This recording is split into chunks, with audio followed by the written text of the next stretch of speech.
मैं ये बताना चाहती हूँ साथियों, ये देश अंबानी और अडानी से नहीं चलता, ये देश किसानों से चलता है साथियों, गरीब मजदूर से चलता है साथियों। संगठित हुआ समाज रीटा के कहने ते आज दो को देखना के होगा। आज की ये किसान रैली हमारी बहन रीटा चौधरी जी के नेतृत्व में किसानों के समर्थन में की जा रही है और केंद्र के द्वारा जो कृषि काले कानून बनाए गए हैं उनके विरोध में ये रैली की जा रही है। आप किसान भाइयों और मजदूरों, आपकी आवाज उठाने के लिए मंडावा विधायक रीटा चौधरी ने यह कार्यक्रम रखा है। आप इस कार्यक्रम में पधारे, अपना काम छोड़कर यहाँ तशरीफ लाए, मैं आपका बहुत बहुत शुक्रिया अदा करता हूँ, धन्यवाद देता हूँ। किसानों और मजदूर भाइयों, ये कांग्रेस ही एक ऐसी पार्टी है, जब अंग्रेजों ने किसानों का और भारतीयों का खून पीना और शोषण करना शुरू किया तो वो कांग्रेस पार्टी के वीरों ने और इस शेखावाटी के वीरों ने और हिंदुस्तान के वीरों ने उनसे लड़ाई लड़के उनको खदेड़ा है। और आज वही काले कानून जो केंद्र की सरकार जबरदस्ती थोप रही है हिंदुस्तानियों पर, किसानों पर, इसका विरोध आप सबको मिलकर करना है। आज ही नहीं, 2 तारीख की रैली में भी आपको आना है और रीटा जी का जो निर्देश मिले उसी के अनुसार आपको एकजुटता के साथ यह आंदोलन जारी रखना है। रीटा जी के नेतृत्व में जो आज किसान के सम्मान में जो सम्मेलन हो रहा है उसमें आपने बढ़ चढ़ के भाग लिया है और सभी यहाँ इकट्ठे हुए हैं और सभी ने अपने एकता का परिचय दिया है। इससे ये विदित होता है कि अपने कांग्रेस पार्टी में एकता है, अपने मंडावा क्षेत्र में, अपने झुंझुनू क्षेत्र में सब में एकता है और इसके लिए हमें एक होकर किसान के समर्थन में भाग लेना है और किसानों के बारे में जो केंद्र सरकार ने जो 3 काले कानून पारित किए हैं उनको विरोध करना है। जो केंद्र सरकार उन कानूनों को वापस ले और हमारे जो किसान हैं उनको राहत मिले। किसान अपनी सर्दी गर्मी धूप बरसात इसकी परवाह नहीं करता है और अपना अनाज उगाता है और अपनी मेहनत करता है और उस मेहनत को ये केंद्र सरकार ये उनको गलत ठहरा रही है, इनका आर्थिक नुकसान कर रही है। जय जवान जय किसान, धन्यवाद। झुंझुनू जिले की एकमात्र किसान नेता आदरणीय रीटा जी चौधरी के नेतृत्व में आज इस ऐतिहासिक किसान सम्मेलन में पधारे हर एक किसान शक्ति का मैं हृदय की गहराइयों से हार्दिक अभिनंदन करता हूं, स्वागत करता हूं। नौजवान साथियों, ये वक्त है इस देश की इज्जत को बचाने का, किसान शक्ति को बचाने का। साथियों, आप सभी को कंधे से कंधा मिलाकर हमारी माननीय विधायक, हमारी नेता रीटा जी चौधरी का साथ देना है। साथियों, वक्त की जकड़े ने मैं आपको एक छोटा सा किस्सा बताना चाहता हूं। साथियों, एक बार एक बहुत बड़े जंगल में आग लगी थी। सारे जानवर जंगल को छोड़कर भाग रहे थे। इस दौरान एक छोटी सी चिड़िया पास में एक नदी से अपनी चोंच में पानी भरती है और जंगल के ऊपर डाल देती है। साथियों, इसी दौरान एक लोमड़ी ने चिड़िया से कहा, ए चिड़िया, तू इस आग को नहीं बुझा पाएगी, तू मर जाएगी। साथियों, उस चिड़िया का जवाब सुनना। चिड़िया ने कहा, मैं मरूं या जीऊं, ये आग बुझे या ना बुझे, लेकिन जब भी इस जंगल का इतिहास लिखा जाएगा तो मेरा नाम आग बुझाने वालों में लिखा जाएगा, आग लगाने वालों में नहीं। साथियों, ये बलिदान देने का वक्त है हम सभी साथियों का। इससे बड़ा कोई दूसरा मौका नहीं हो सकता। हम सभी साथियों को कंधे से कंधा मिलाकर संघर्ष करना है, रीटा जी चौधरी का साथ देना है। जय हिंद, जय भारत। किसान आंदोलन में जो वीर सपूत शहीद हुए हैं उनको नमन करता हूं, श्रद्धांजलि अर्पित करता हूं। साथियों, बहुत समय से जो एक किसान आंदोलन चल रहा है, जब शुरुआत में इन तीनों कानूनों को लाया गया था उस समय यह मात्र और मात्र एक फसल की लड़ाई थी। लेकिन साथियों, आज ये एक फसल की लड़ाई न होकर एक पूरी नस्ल की लड़ाई है, और इस नस्ल की लड़ाई में पूरे जिले भर से जितने युवा साथी हैं, अपना पहला दायित्व यही है कि हर गांव वाइज जाकर सभी साथियों को जागरूक किया जाए कि क्या ये काले कानून है, इसके क्या नुकसान है, और किस प्रकार इस देश के किसान को खत्म करने का काम कर रहे हैं, इस देश के किसान को बर्बाद करने का काम कर रहे हैं, उनकी जमीन को खत्म करने का काम कर रहे हैं। धन्यवाद साथियों, जय हिंद, जय भारत। सबसे पहले मैं वीरों की इस धरती को नमन करना चाहूंगी। हमारे किसानों के लिए जो शहीद हुए, करनी राम जी, रामदेव जी, बालू राम जी, टीकू राम जी को मैं नमन करते हुए हमारे किसान नेता जिन्होंने झुंझुनू जिले का नाम रोशन करा, किसान नेता हरलाल सिंह जी, किसान नेता रामनारायण चौधरी जी, किसान नेता शीशराम जी ओला, इन सबको मैं नमन करते हुए आज की सभा का आगाज करना चाहती हूँ। साथियों, हम और आप सब जानते हैं ये झुंझुनू जिला शहीदों का जिला रहा है, वीरों की धरती रही है, और मैं समझती हूँ कि राजनीति के अंदर भी सबसे अग्रणी कोई जिला है तो वो झुंझुनू जिला है। बहुत दिनों से साथियों टीवी को देख रहे थे, लोगों की बात सुन रहे थे। हमारे किसान भाई पिछले 100 दिन हो गए उनको दिल्ली की सड़कों पर बैठे हैं। यहाँ पर किसान की आवाज उठाने वाले हमारे साथी पीछे कलेक्ट्रेट के सामने धरने पर बैठे हैं। जगह जगह धरना और प्रदर्शन किया जा रहा है साथियों, लेकिन आप हट धर्मिता देखें इस मोदी सरकार की कि उनके कान पे जू भी नहीं रेंग रही है। जिस सर्दी के अंदर किसान वहां पर पहुंचा, कितनी ठिठुराती हुई सर्दी थी, वो सड़क पर बैठा था, अपना हक मांग रहा था और मोदी जी से कह रहा था कि आप हमसे वार्ता करो, हमारी बात सुनो। लेकिन देश का प्रधानमंत्री जब सत्ता में आया, उसने कहा कि मुझे कुछ नहीं चाहिए, मैं तो फकीर हूं, झोली उठा के चल पड़ू। तुम तो फकीर हो प्रधानमंत्री, पर यह देश अभी जिंदा है, यहाँ का किसान अभी जिंदा है, इतनी आसानी से जाने नहीं देगा झोली उठाकर। देश को बर्बाद करने का काम इस मोदी सरकार ने किया है। प्रधानमंत्री जी कहते हैं अपने भाषण में, मैं प्रधान सेवक हूं, और प्रधान सेवक को अचानक देश की चिंता हो गई साथियों। उनके अंदर सबकी मदद करने का जज्बा जागा, बिना मांगे मदद करने की उनकी आदत आई, और बिना मांगे उन्होंने गरीब जनता की मदद करी नोटबंदी करके।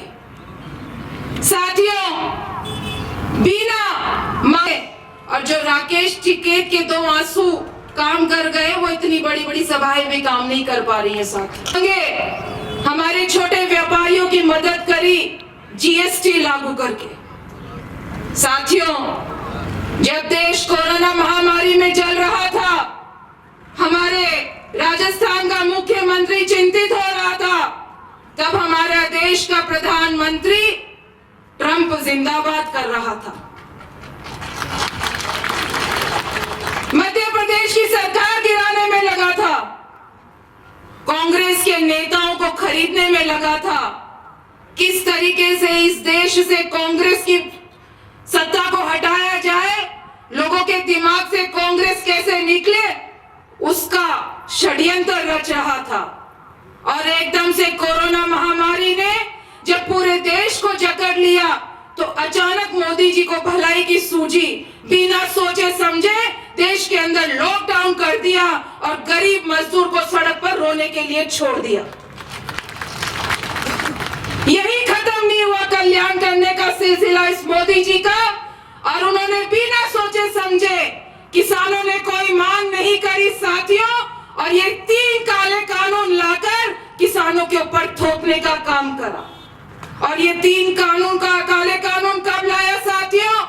जब लॉकडाउन चल रहा था, लोग बीमारी से डरे हुए थे, अपने घर के अंदर दुबके हुए थे, तब मोदी जी बाहर निकले, संसद के अंदर प्रस्ताव लाए और बिना किसी से राय मशवरा करे इन्होंने ये कानून पास कर दिए। पता होना चाहिए जनता को कि कृषि का कानून राज्य सरकार बनाती है, लेकिन उन्होंने उसको कॉमर्शियल टैक्स में लेकर पूरे कृषि को अपने हाथ में ले लिया। मैं ये बताना चाहती हूँ साथियों, ये देश अंबानी और अडानी से नहीं चलता, ये देश किसानों से चलता है साथियों, गरीब मजदूर से चलता है साथियों। अचानक से मोदी जी के अंदर पता नहीं क्या होता है, वो इंदिरा गांधी जी से कुछ सीखने की कोशिश करते हैं, उनसे आगे निकलने की कोशिश करते हैं, लेकिन वो भूल जाते हैं कि जो पूर्व में जो देश के प्रधानमंत्री हुए थे, उन्होंने देश को बहुत बड़ी बड़ी योजनाएं दी, देश के कल्याण के लिए, किसानों के कल्याण के लिए, गरीब जनता के कल्याण के लिए।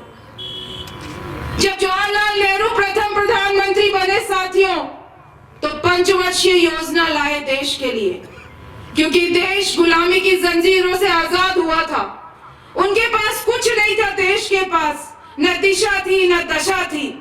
उन्होंने अपनी सूझबूझ से सभी साथियों को, चाहे पक्ष के हो चाहे विपक्ष के हो, मंत्रिमंडल बनाया और सबको जिम्मा दिया कि मेरे देश का किसान कैसे खुशहाल होगा, मेरा देश आगे कैसे बढ़ेगा, इसको लेकर योजना बनाए। और साथियों 5 वर्षीय योजना लेकर आए जिसका केंद्र किसान था। मेरा दूर दराज में बैठा, गांव और ढाणी में बैठा किसान कैसे जिंदा रहे, कैसे तरक्की करे, उसके लिए योजनाएं बनाई।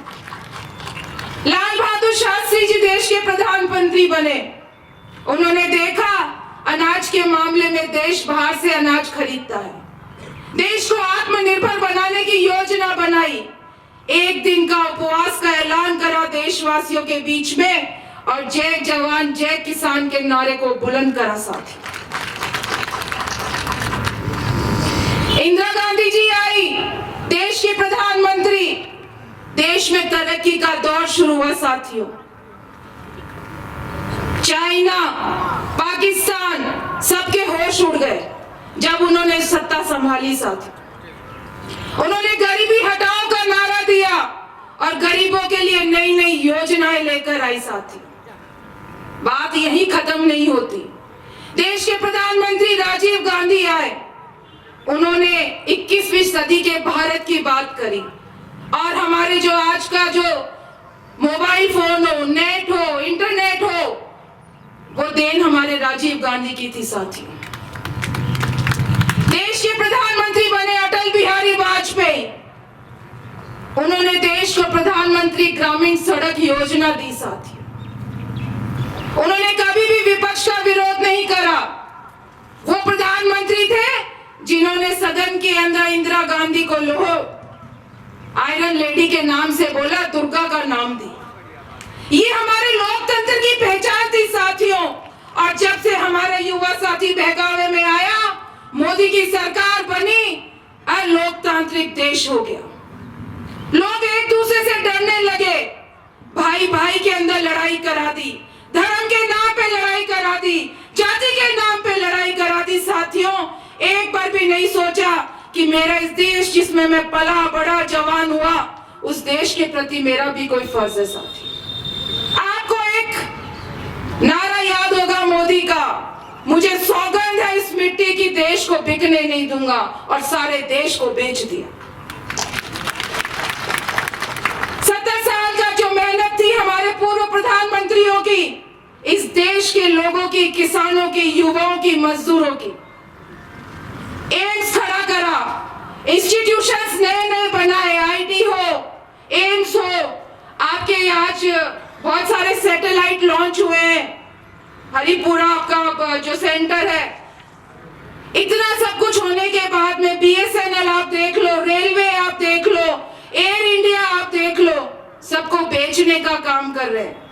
अभी कुछ दिन पहले केंद्र सरकार ने बजट दिया साथियों, और वो बजट में बहुत ध्यान से सुन रही थी। उस बजट का एक ही नतीजा था, देश बेचो और आराम से खाओ। कोई भी नई चीज बजट के अंदर नहीं लाए। कोरोना महामारी में देश की सारी अर्थव्यवस्था चौपट हो गई, लोगों के रोजगार छिन गए, किसानों की खेती चली गई, मजदूरों की मजदूरी चली गई, लेकिन प्रधानमंत्री जी ने बजट में एक भी ऐसी घोषणा नहीं करी जिससे इस देश की अर्थव्यवस्था को पटरी पर ला सके। मैंने जब ये किसानों का वार्ता चल रही थी, हर वार्ता पे वार्ता हो रही है, वार्ता विफल हो रही, मैंने अपने एक सरपंच जी से पूछा, मैं क्या सरपंच जी ये वार्ता बार बार विफल क्यों हो रही है? वार्ता करने वाले मंत्री क्या जमीन से जुड़े हुए नहीं है? तो सरपंच ने बहुत सटीक बात कही। उसने हंस के कहा, नहीं विधायक जी, अगर ईमानदारी से चाहे तो सारे मंत्री जमीनों से जुड़े हुए हैं, जमीनों का धंधा करते हैं सारे मंत्री, लेकिन किसान की तरफ कोई ध्यान नहीं देता है। उनको पता ही नहीं है कि किसान क्या होता है, खेती क्या होती है, मजदूरी क्या होती है। जैसे जैसे किसान इकट्ठा होते गए दिल्ली के अंदर, उनको अलग अलग नाम दे दिया, आतंकवादी का नाम दिया, देशद्रोही का नाम दिया, गद्दारों का नाम दिया, आपके खालिस्तानी का नाम दिया, और न जाने किन किन नामों से उनको पुकारा। ये इस देश का दुर्भाग्य है कि ऐसा प्रधानमंत्री का नेतृत्व इस देश को सहना पड़ रहा है। साथियों, आज ये जो सभा बुलाई है ट्रैक्टर रैली, इसके बहुत दो मुख्य कारण हैं। मैं देख रही थी कि जो झुंझुनू जिला है हमेशा राजनीति में आगे रहता है, अभी तक किसानों की आवाज को बुलंदी क्यों नहीं मिली।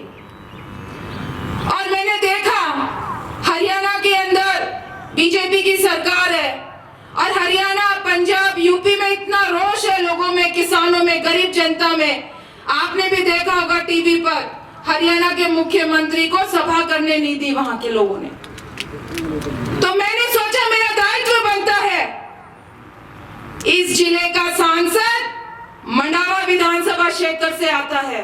साथियों, 25 के 25 सांसद राजस्थान ने कि जनता ने बीजेपी के दिए, केंद्र की सरकार बनी, लेकिन आप देख लो 25 के 25 सांसद किसान की आवाज नहीं बन पाए हैं, राजस्थान की आवाज नहीं बन पाए। साथियों, आप सुनते होंगे, न उन्होंने कोई मुद्दा लोकसभा में उठाया, न उन्होंने कोई मुद्दा राज्यसभा के अंदर उठाया।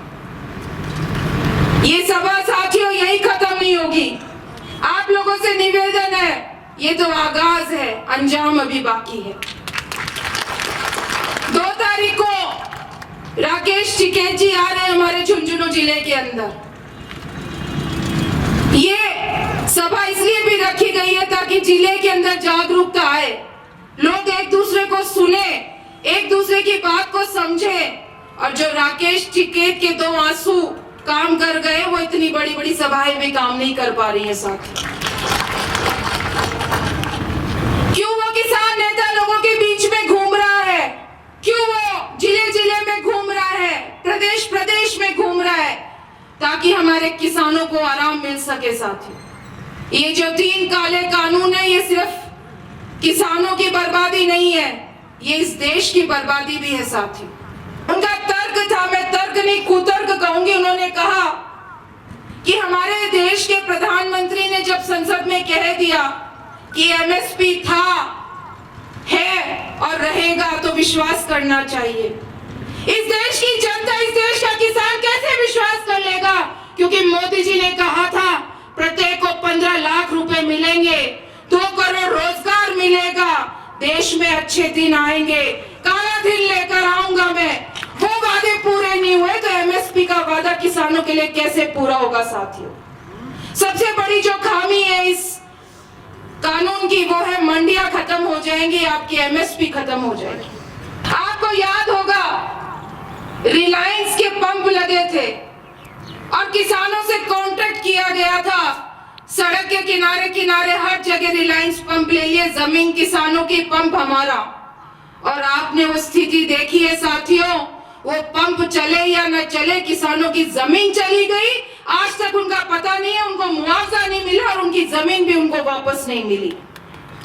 यही हालत नासिक के अंदर, ये जो शराब के ठेकेदार है, शराब बनाने की फैक्ट्रियां है, वो नासिक के अंदर लोगों के पास गए और उन्होंने कहा कि आपके जमीन में आप लोगों के साथ हम लोग कॉन्ट्रैक्ट करना चाहते हैं, आप लोग अंगूर उगाइए और ये अंगूर दारू बनाने में, शराब बनाने में काम आता है।